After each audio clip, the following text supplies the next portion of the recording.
Bienvenue sur Terres Intimes, le podcast qui plonge dans la sexualité et l'intimité de personnes comme vous et moi.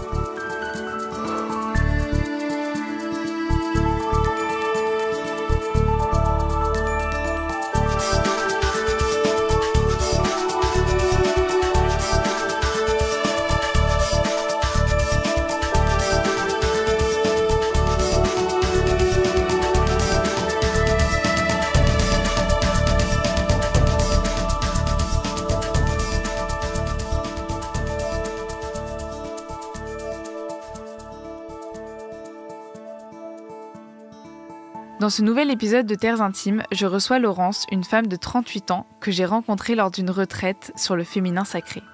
Ces moments sont toujours assez intenses et en seulement 4 jours, nous avons parlé de nos relations amicales, familiales, amoureuses et sexuelles. Entre confession, conseils, écoute et sororité, nous avons accroché très vite et très fort. Laurence, c'est une bombe d'énergie tout en étant une merveilleuse guide vers la vulnérabilité.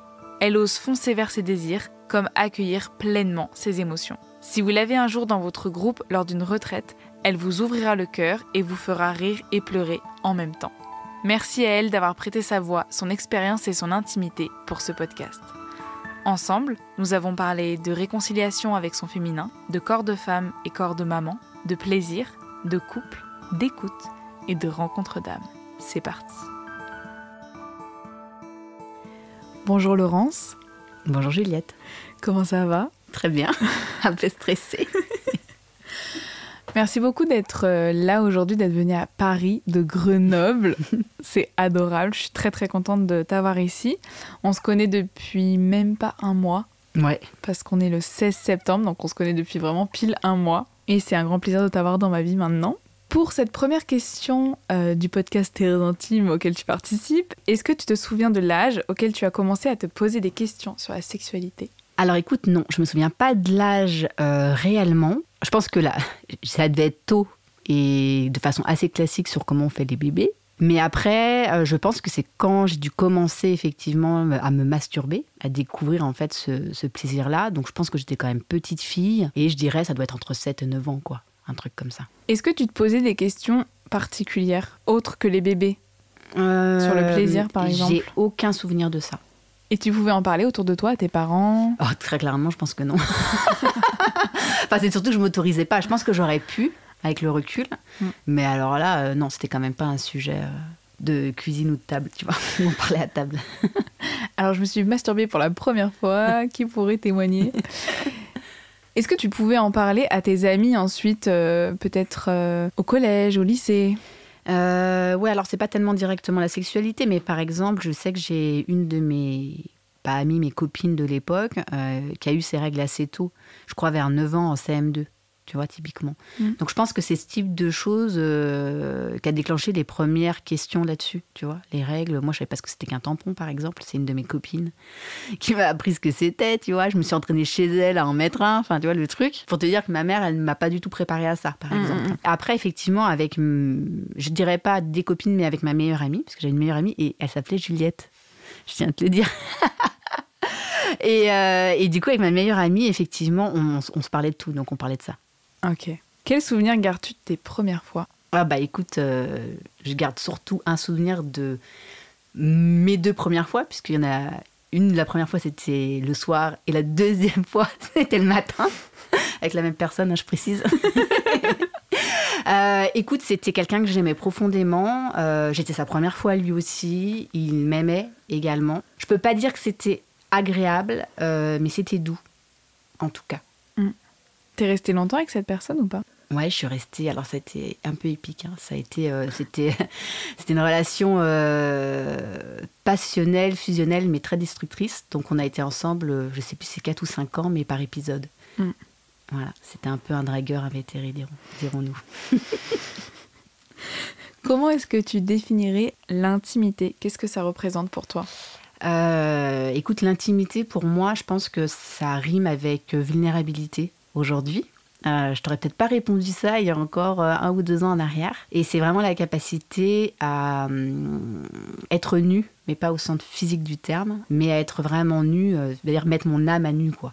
entre guillemets, et à laisser l'autre me voir dans toutes mes dualités, dans toutes mes ombres, et d'exprimer pleinement qui je suis. Et cette intimité, tu arrives à l'exprimer dans ta sexualité ? Aujourd'hui, très clairement, pas encore complètement. Je pense que j'ai eu quelques moments où j'ai réussi effectivement à plus connecter, mais pas encore systématiquement, très clairement, non.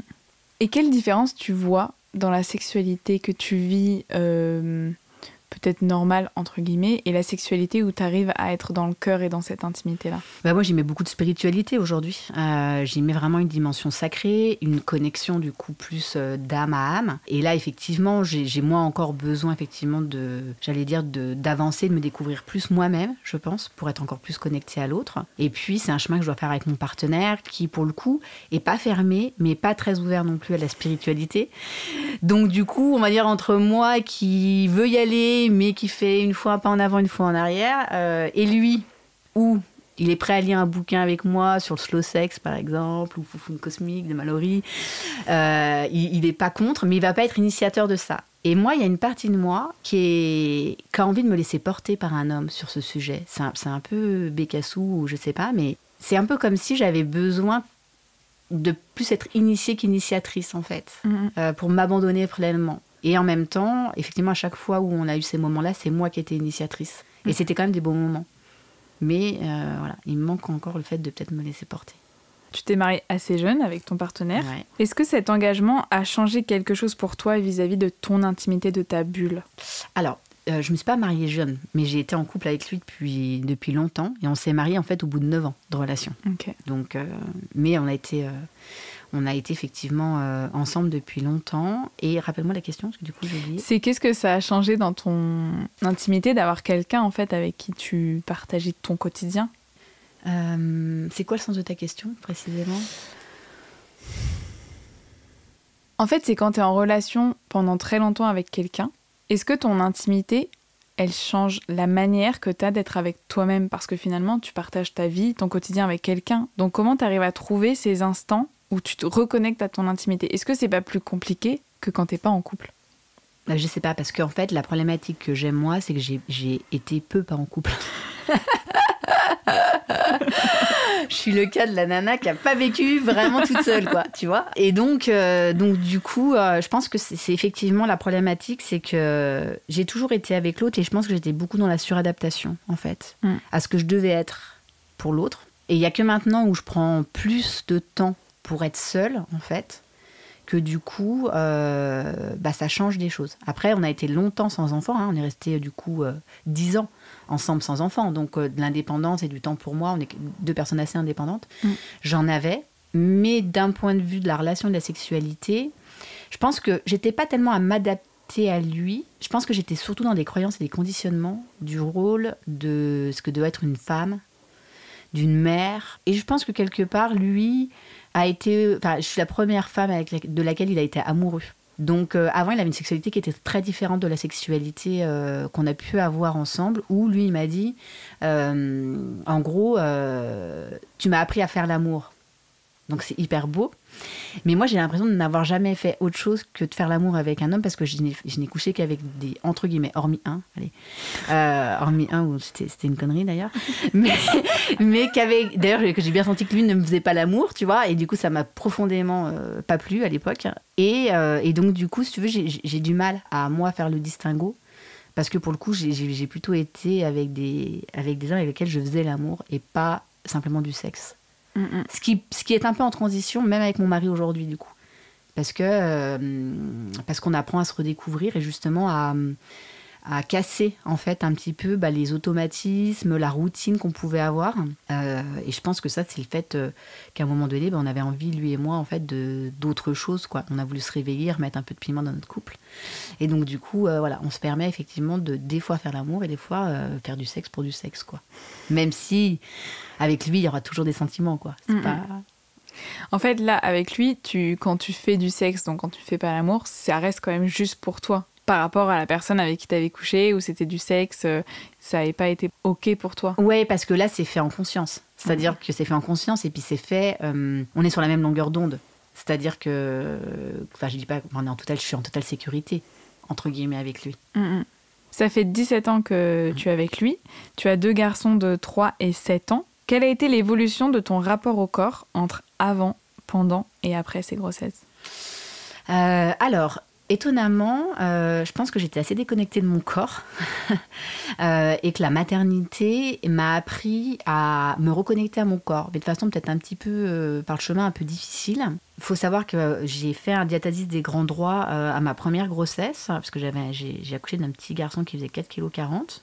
Et donc, en fait, le diastasis des grands droits, c'est des abdos qui se séparent en deux. T'as plus d'abdos. Ce qui fait qu'en fait, j'avais un ventre de femme enceinte de 3-4 mois alors que j'étais plus enceinte en fait de mon premier enfant, et je suis restée comme ça jusqu'à 1 an après la naissance de mon deuxième enfant. Donc au total ça fait il avait 3 ans et demi, 4 ans, ça fait 5 ans quasiment, 5 ans comme ça, parce que voilà, je voulais me faire réparer, enfin j'essayais moi de me réparer par de la kiné hypopressive, etc. Et puis à un moment donné je me suis dit non, j'y arriverai pas comme ça.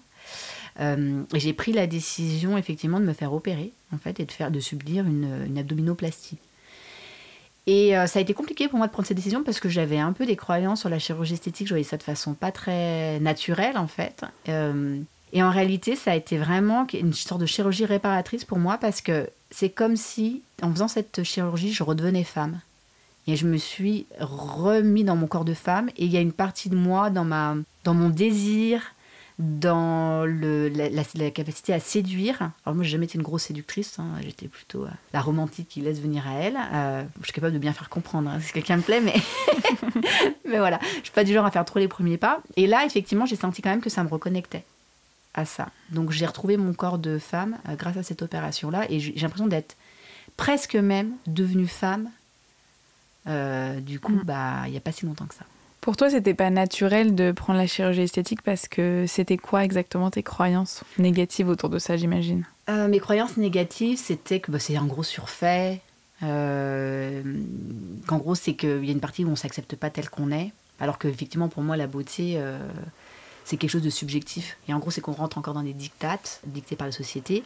Et puis, je pense qu'il y a une partie de moi qui mettait ça sur le fait qu'en gros, sur la chirurgie esthétique, c'est vraiment que tu as envie de séduire, mais pas de la bonne façon, quoi. Et moi, je pense que j'avais un rapport à la séduction, et encore peut-être toujours, qui est assez ambivalent, en fait. Comme si tu étais une femme bien ou une fille bien, tu ne séduis pas, quoi. Il y a quelque chose chez moi, quand même, qui a été longtemps de cet ordre-là.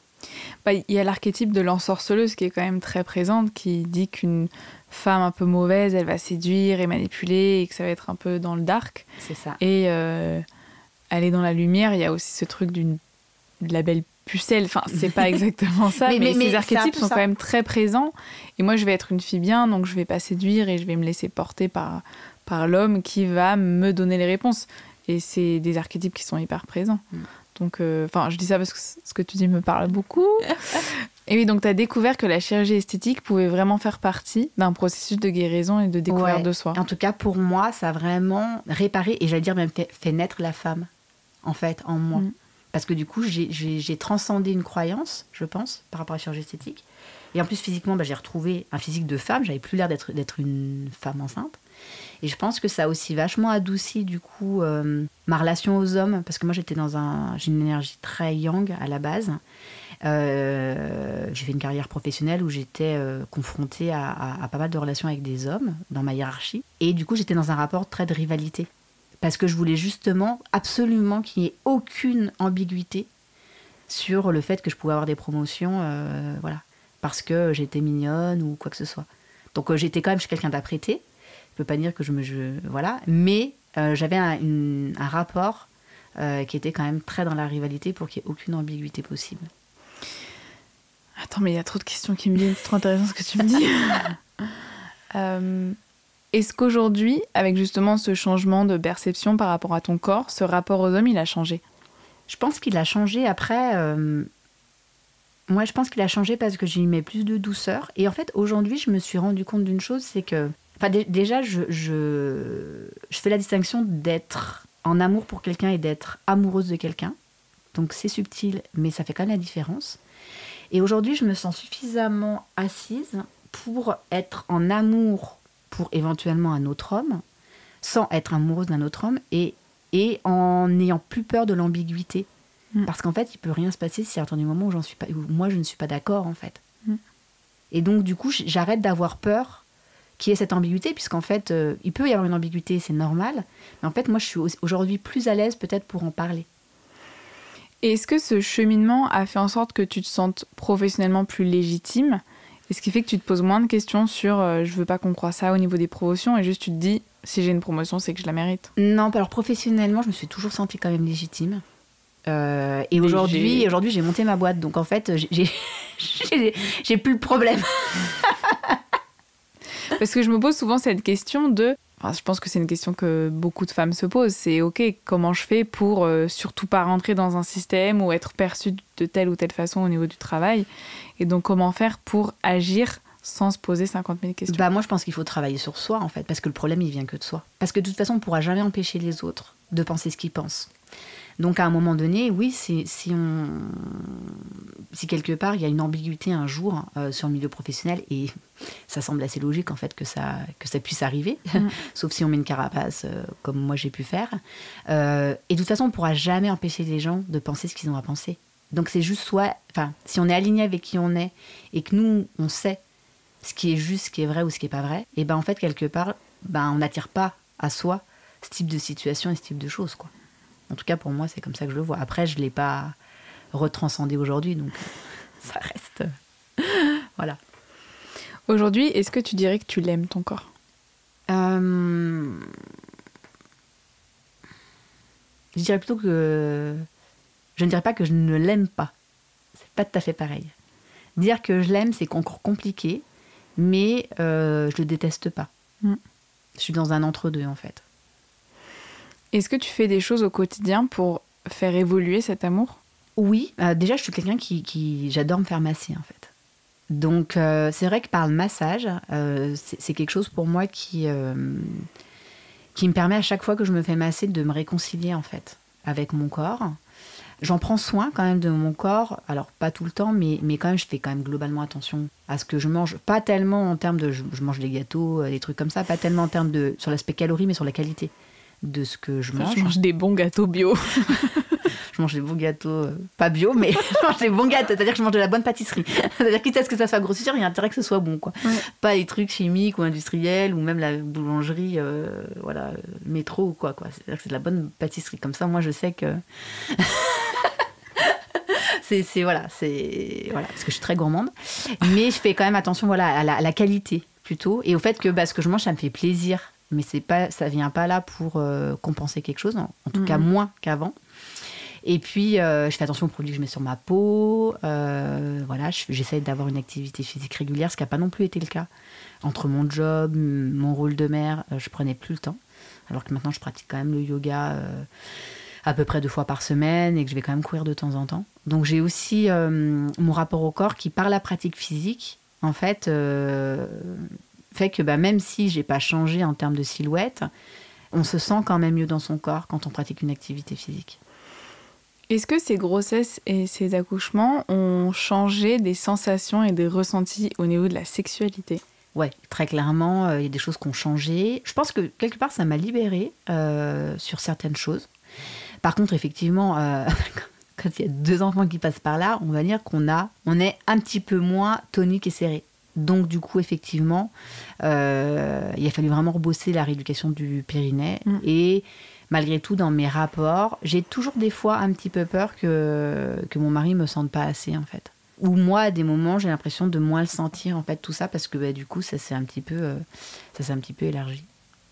Mais c'est-à-dire que ton premier enfant qui faisait 4,6 kg... 4,40 kg, ouais. 4,40 kg, il est sorti par voie basse. Il est sorti par voie basse et ça a été un super bel accouchement, en fait, parce que j'ai eu qu'1 point. Ah ouais ? Ouais, j'ai eu qu'1 point. Il est vraiment sorti en 10 minutes. J'ai poussé 3-4 fois. Bon, j'ai poussé comme une malade. Mon mari m'a dit, tu m'as impressionné ce jour-là. Moi, je me rends pas compte parce que j'étais stratosphérique dans une autre dimension, je pense. Et donc, du coup, ça a été un très bel accouchement. Mais par contre, moi, vraiment, je pense qu'à un moment donné, j'étais plus vraiment là. Parce que quand après, on me l'a posé sur le corps, j'étais là, mais pas là. Et en fait, j'ai fait une hémorragie après. Parce que du coup, mon utérus n'arrivait pas à se recontracter. Parce que justement, ça avait été trop gros, peut-être trop d'efforts. Et donc, j'ai fait une hémorragie derrière. Donc voilà. Et le deuxième, en fait, vu que j'avais eu un bel accouchement, j'étais pas dans le stress. J'avais un petit peu peur de l'hémorragie, mais néanmoins, j'avais fait plus attention. Aussi pour que le bébé soit quand même un peu moins gros. Donc, j'avais fait un peu plus attention à ce que je mangeais quand même.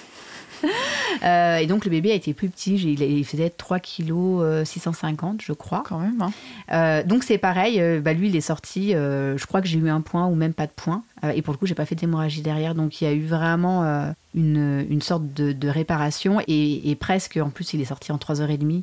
Il aurait pu venir beaucoup plus vite si on avait perché la poche des os plus tôt. Mais voilà, j'ai eu de la chance, j'ai eu des belles, vraiment des beaux accouchements, quoi.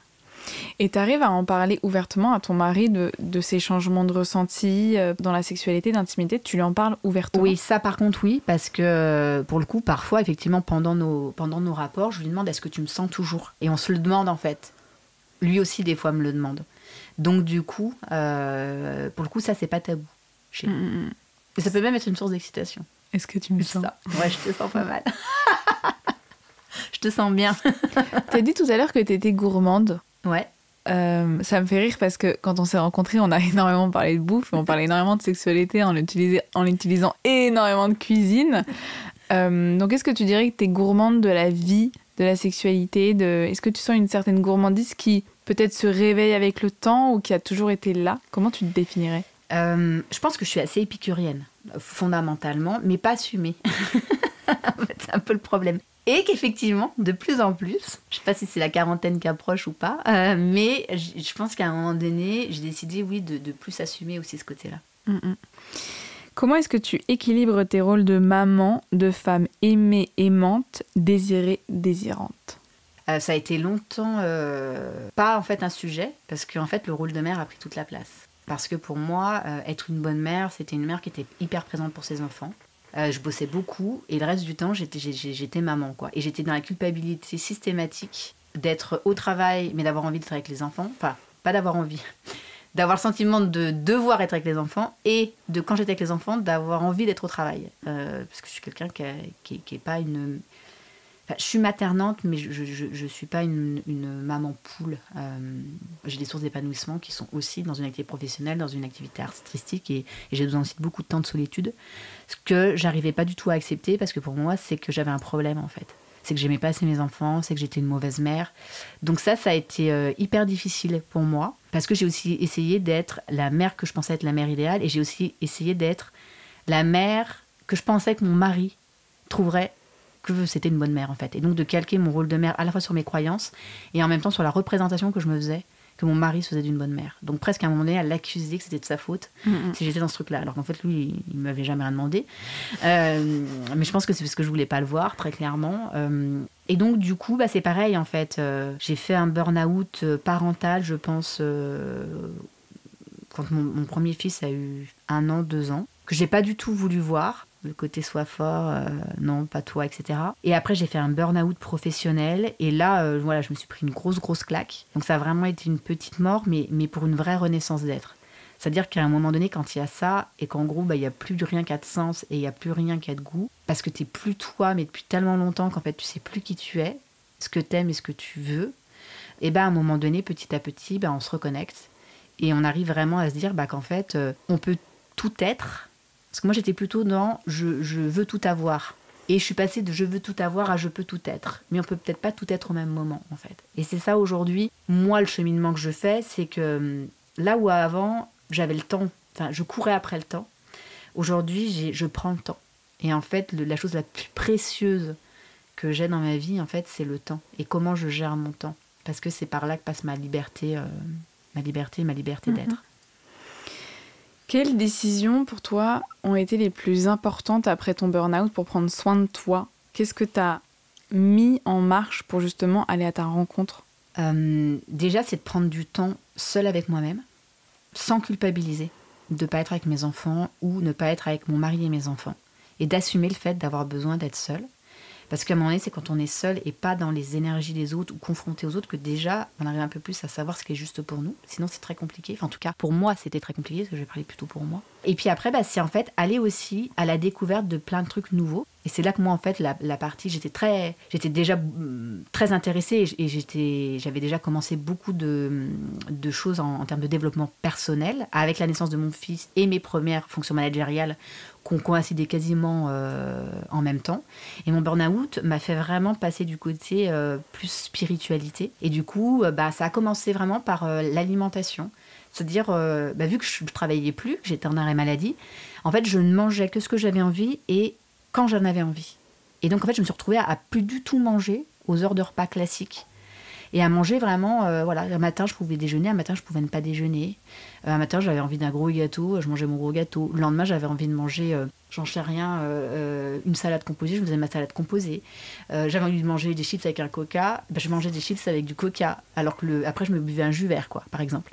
Et en fait, c'est par la nourriture que j'ai réuni les dualités en moi. J'accepte de manger plutôt sainement, mais en même temps des moments de faire des gros craquages. Et c'est hyper OK. Et puis la naturopathie, j'ai découvert la naturopathie. Et c'est vrai qu'effectivement, cette façon-là de m'alimenter a fait que j'ai quand même perdu 5 kilos comme ça, hyper facilement. Et la méditation. Je suis partie en retraite spirituelle dans un temple bouddhiste. 3 jours, alors que j'avais jamais médité. Ça a été hyper violent, mais étonnamment physiquement, de rester assis en tailleur. Mon corps, il n'a pas aimé. Et à un moment donné, j'ai dû accepter cette douleur et lâcher prise. Et en fait, ça m'a fait lâcher. Quand j'ai lâché dans mon corps, ça a lâché dans ma tête. Et là ça a été le premier truc où vraiment, j'ai senti qu'il y avait autre chose, quoi. Si je te dis rencontre d'âme, ça te fait penser à quoi? Ouf, tu veux me faire chialer. Rencontre d'âme, c'est quelque chose, je pense, que j'ai touché, en quel je crois, en fait, profondément. Aujourd'hui, j'ai foi en ça. Je crois que, d'ailleurs, je crois que nous deux, c'est une rencontre d'âme, par exemple. Mon mari est une rencontre d'âme, mes enfants sont une rencontre d'âme. Et puis, il y a un homme et des hommes qui ont été aussi depuis des rencontres d'âme, sur lesquels il y a pas eu de... Il y a eu des belles connexions d'amour avec un grand A, pas quelque chose d'ordre sexuel du tout, mais vraiment où c'est des personnes avec qui on sent qu'il y a quelque chose de plus. Et ça a été assez déroutant pour moi parce que j'avais pas ressenti ça depuis très longtemps, du fait que je suis mariée et que je mets beaucoup de distance avec les hommes justement pour respecter mes vœux de fidélité, par exemple. Et je pense qu'à un moment donné, ça m'a vachement perturbée, j'ai un peu tout confondu, alors qu'en fait, c'est de l'amour avec un grand A. Et être capable, effectivement, de se laisser aller à ça, à cette douceur-là, tout en étant fidèle à soi-même et puis à l'autre, c'est vraiment le cheminement que j'ai fait depuis cette dernière année à peu près. Depuis ces rencontres d'âme multiples. C'est ça. Tous ces changements à l'intérieur de toi, comment est-ce que tu les vis dans ton couple? Ça a été un peu violent parce que en fait au départ je n'osais pas trop en parler à mon conjoint. Finalement c'est là où finalement c'est la personne la plus proche de moi et c'est celle avec laquelle j'avais le plus peur de communiquer parce que je pense qu'à un moment donné j'avais presque peur qu'il n'aime pas qui je suis vraiment.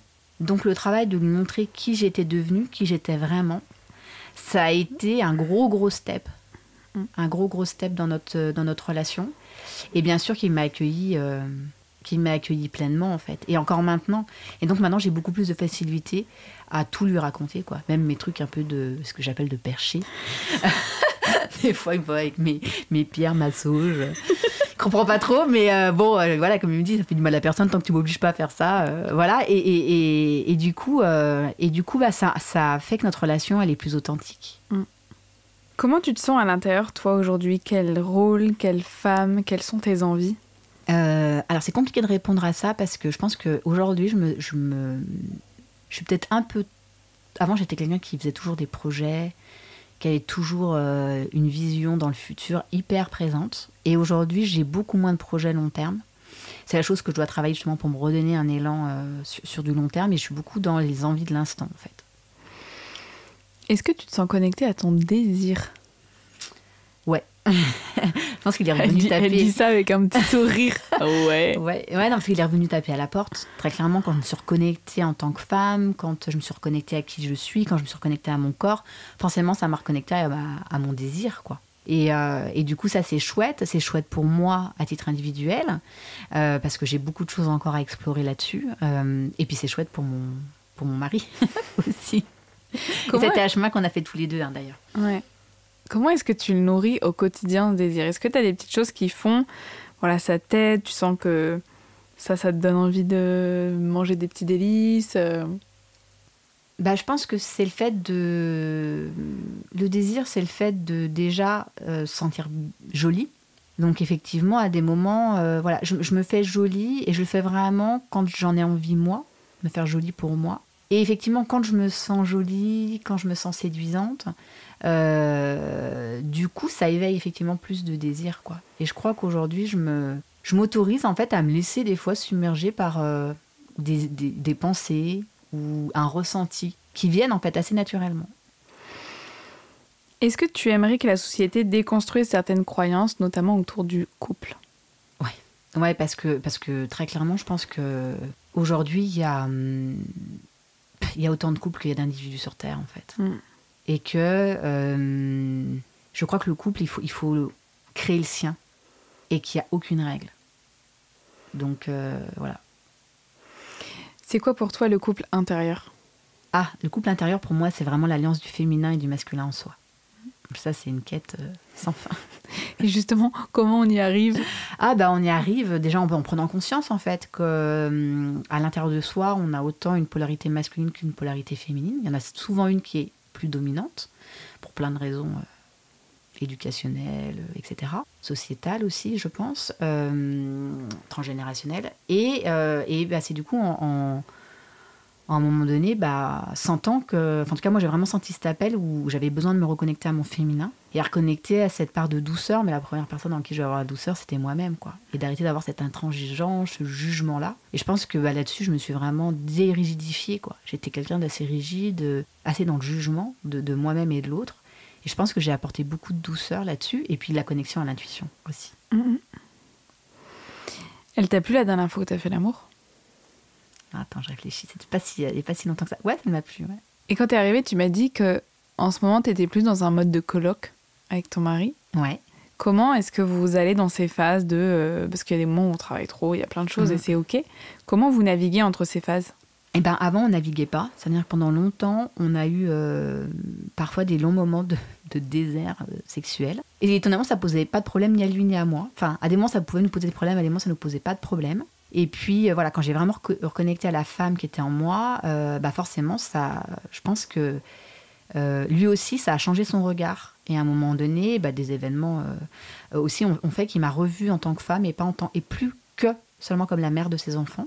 Donc, il y a aussi son désir à lui sur moi, son regard sur moi qui a changé et qui m'a forcément aussi beaucoup accompagnée là-dedans. Et aujourd'hui, en fait, c'est quelque chose qu'on n'a plus envie de perdre de vue. Donc, en fait, on se le dit. C'est-à-dire que quand il y en a un de nous deux qui sent que la routine s'installe ou qu'on se retrouve un dans le canapé, un dans la chambre ou tous les deux sur le canapé, et puis qu'en fait, on n'a plus ces moments de connexion qui sont des moments de connexion divers et variés. Ça peut être émotionnel, ça peut être intellectuel, ça peut être physique, que ce soit que de la tendresse ou après, effectivement, avec des choses un peu plus érotiques. Et du coup, on se le dit, encore pas plus tard que là, avant que je vienne sur Paris. Mon mari me dit, il faut qu'on appelle la babysitter et qu'on se repasse une soirée parce que là, ça y est, on est reparti dans notre routine. Et je lui dis, ouais. Et je lui dis, oui, moi aussi, je le pensais, en fait. Et c'est chouette de s'apercevoir qu'en fait, au même moment, on s'est dit tous les deux que, ça repartait un peu en routine, en coloc, et que tous les deux, on n'avait pas envie de ça, quoi. Ouais. Vous êtes alignés sur ça, au moins, c'est génial. Mais je pense que souvent, on peut être aligné après du moment où on ose se le dire. Le problème, c'est la communication. Est-ce que tu aurais des conseils de communication, justement ? Je pense que c'est mal passé pour des conseils. Si, parce que le seul conseil que je peux donner, et il vient pas de moi, c'est une compréhension que j'ai eue quand à un moment donné, on a fait une thérapie de couple avec mon mari. C'est qu'en fait, il n'y a aucun sujet qui ne peut pas être abordé dans le couple. Et ce qui compte, c'est pas d'être d'accord ou d'avoir raison. En fait, c'est d'accepter les différences de l'autre. Donc, je pense que ça a été aussi un chemin et de pas avoir peur en fait d'être différent de l'autre, même dans le couple. Parce que derrière, il y a des choses qui seront possibles et des choses qui ne seront pas possibles. Mais du coup, si déjà on a peur que l'autre soit pas d'accord avec nous et donc on dit rien, là, je pense qu'on est mort. Et la deuxième chose aussi, c'est que je pense que quand ça fait longtemps qu'on est ensemble, ou peut-être même pas forcément quand on est longtemps, mais on peut ne pas avoir cette connexion émotionnelle, on en a d'ailleurs parlé hors micro, et être plutôt dans je veux aider l'autre, je veux le sauver, ou je veux le protéger, je veux lui donner des bons conseils, donc je lui dis, il a une problématique, et Alors qu'en fait, tout ce que veut l'autre, c'est être écouté, être entendu et parfois peut-être juste être consolé, quoi.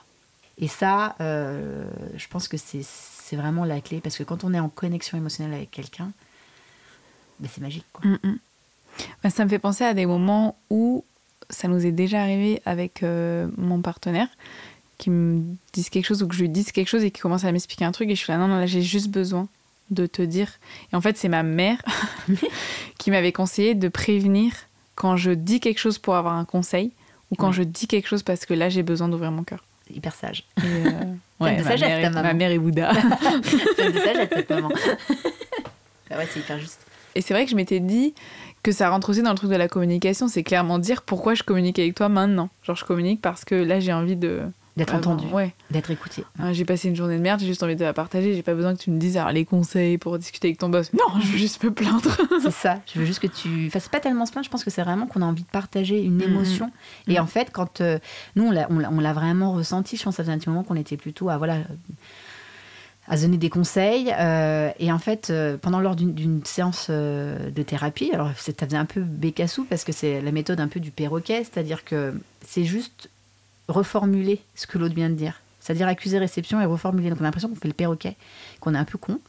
Et en fait, à un moment donné, quand on se connecte vraiment à l'autre, on ressent ce qu'il est en train de ressentir. Et là, ça déclenche une émotion parce que forcément, on partage et puis même ça ouvre l'autre à la compréhension, mais lui-même au travers de ce que son émotion lui dit. Et là, on touche des trucs qui sont difficiles parfois, mais qui sont super chouettes. Et après, l'autre, libre à l'autre d'y aller ou de pas y aller. Mais moi, pour avoir vécu ça, ça ressoude. Enfin, et puis c'est tellement plein d'humanité. Parce que là, on parle du couple, mais c'est valable avec ses enfants, c'est valable avec ses parents, c'est valable avec ses amis, c'est valable avec ses collègues. Moi, je trouve que ça, la connexion émotionnelle avec quelqu'un, l'écoute, ça devrait être enseigné dès le plus jeune âge, parce que c'est ça qui crée vraiment de l'humanité. Et c'est ça qui est beau dans les relations. Est-ce que tu as expérimenté pendant cet exercice en thérapie cette idée que, par exemple, ton partenaire te dit quelque chose, et toi, quand tu le répètes, en fait, tu te rends compte que tu n'as pas capté le sens de ce qu'il t'a dit, parce que tu l'as écouté avec ton filtre de tes blessures, de tes complications. Oui, c'est sûr. C'est-à-dire que déjà, il faut que l'autre le formule en disant « je » et pas « tu ». Parce que comme ça t'évite déjà de le prendre pour toi et d'être tout de suite en mode défensive. Souvent, c'est ça qui se passe. Et puis, effectivement, le fait de faire reformuler... De reformuler toi, souvent quand on reformule, on utilise ces mots lors de sa compréhension. Et l'autre, du coup, dit « ah non, mais c'est pas ce que j'ai dit ». Et là, quand il reformule, du coup, il y a une meilleure compréhension. Donc en fait, on peut limite faire ça chez soi, quoi. Mais oui. Mais en fait, c'est le but, nous, on a fait ça en thérapie, mais en fait, elle nous a donné cette... après, on devait le faire chez nous, ouais. Et le but, en fait, c'est vraiment une méthode de communication pour tous les jours. On arrive aux questions de fin. Quel conseil donnerais-tu pour qu'on puisse prendre soin de soi, de son intimité, même avec toutes les to-do list de maman ? Moi, mon plus gros conseil, c'est de s'offrir du temps pour soi. Et de façon à arrêter de se dire que c'est égoïste. Parce que quand on s'offre du temps pour soi, moi, ce que je dis à mes enfants, c'est ça. Maman, des fois, pour remplir votre petit réservoir, elle a besoin de remplir le sien. Et donc, pour remplir le sien, il faut faire des choses qu'on aime. Et après, ça, c'est... Chacun fait ce qui lui plaît. J'ai une question un peu coquine qui me vient. T'es pas obligée d'y répondre. Ouais. C'est quoi ton plus grand conseil pour avoir un orgasme ? Pour qu'on aille un peu dans le concret. Ouais. Moi, je pense que pour avoir un orgasme, en tout cas moi, sur comment ça fonctionne, parce qu'après, je suis pas une experte du sujet... c'est vraiment d'être... En fait, si le conseil que je peux donner, c'est ça, c'est qu'en fait, avec mon mari, à un moment donné, on se sentait responsable du plaisir de l'autre. Et à un moment donné, on s'est dit, en gros, t'es responsable de ton plaisir et je suis responsable de mon plaisir. Et si à un moment donné, il y en a un qui prend son pied et l'autre, il n'a pas eu le temps, et ça s'arrête, en fait. Et que ce soit lui, que ce soit moi. Et en fait, je me suis rendu compte que ça lui a enlevé une pression de malade, à lui. Et moi, ça m'a donné l'autorisation aussi, du coup, d'être des fois peut-être moins à l'écoute de lui et plus à mon écoute. Alors, ça ne m'empêchait pas, même sans ça, d'avoir des orgasmes. Mais du coup, je pense qu'à un moment donné, je suis plus centrée sur vraiment mon ressenti. Ça ne veut pas dire que je suis déconnectée de lui, mais je suis plus centrée sur ce qui se passe pour moi, ce qui me fait du coup du bien, que peut-être lui, où est-ce qu'il en est, quoi. Finalement, dans toutes les idées de sexualité consciente, il y a vraiment être connecté à ses ressentis. Et quand on se connecte à nos ressentis, alors là, on est en état de pouvoir vraiment se connecter au cœur de l'autre. Donc finalement, c'est ça. Très bon conseil. Merci beaucoup. Je t'en donnerai des nouvelles. Alors, j'ai 2 dernières questions. J'ai hâte. C'est quoi pour toi une belle sexualité ? Alors moi, je vais te dire que c'est une sexualité aujourd'hui consciente. Une sexualité sacrée, c'est-à-dire à la fois où il y a du sexe, du plaisir, de la coquinerie, mais aussi beaucoup de tendresse et beaucoup d'amour avec un grand A. C'est quoi pour toi la chose la plus importante aujourd'hui vis-à-vis de ton intimité, hors cette idée de te donner du temps, mais en fait ce que tu te dois de t'offrir à toi chaque jour, c'est quoi ? De la douceur. Dans tous les sens du terme. Merci beaucoup Laurence. Merci Juliette.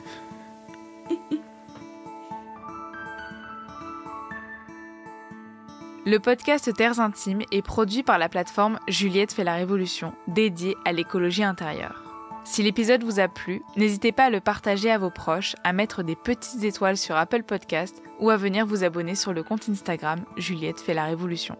Si vous souhaitez découvrir un podcast qui vous présente des personnes inspirantes et des pratiques de bien-être diverses et variées, je vous invite à écouter les épisodes de Floraison Spirit, une autre création de cette plateforme. Enfin, je souhaite dire un grand merci à Théo au mixage son, Didier au générique, Clémence au design et Déborah pour le portrait des invités, sans qui Terres Intimes ne pourrait pas exister. Et merci à vous pour votre écoute et votre soutien. Prenez bien soin de vous et à très vite.